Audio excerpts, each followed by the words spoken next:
First developed by Canadian aeronautics company Avro Aircraft Limited in the midst of the Cold War, the flying saucer-shaped VZ-9 Avrocar was originally intended as a supersonic fighter bomber. It was designed to utilize a phenomenon known as the Coanda effect to provide lift and thrust from a center-mounted turbo rotor.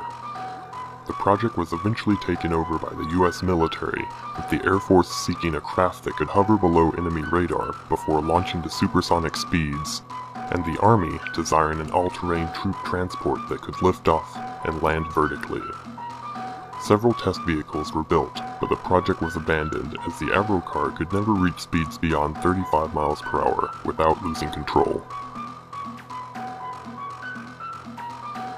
Designed by Charles H. Zimmerman, the Vought V-173 was part of the U.S. Navy's Flying Flapjack program during World War II.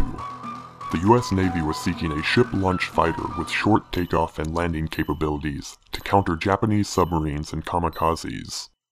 The entire body of the plane provided lift, and its massive 16.5-foot counter-rotating propellers allowed it to hover nearly in place. The stubby XF-85 Goblin was a jet fighter aircraft intended to be dropped from the bomb bay of the Northrop XB-35 and B-36 bombers that were under development. Existing fighters could not match the range of these new bombers, so the Air Force sought to create an interceptor that could be carried by the bombers and launched when needed.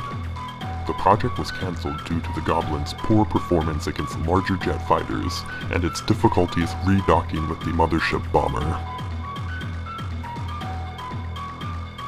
The Grumman X-29 was one of the most unusual aircraft designs in history, serving as a testing platform for multiple advanced technologies, including forward-swept wings, canard control surfaces, and new composite materials. This combination of features made the X-29 inherently unstable, requiring a computerized flight control system that made 40 corrections per second. The X-29 demonstrated extreme maneuverability, and it became the first forward-swept wing aircraft to achieve supersonic speed at level flight. Never destined for production, the program was concluded in 1992 with its successful tech being passed to future aircraft. At a time when supersonic fighter designs required long takeoff rolls and high-speed landings that prevented operation from the decks of aircraft carriers, the US Navy commissioned Covair to create a supersonic seaplane interceptor. A delta-winged fighter with a floating watertight hull and retractable hydroskis, the F2Y Sea Dart was designed to take off and land in open water near carrier groups and sea bases.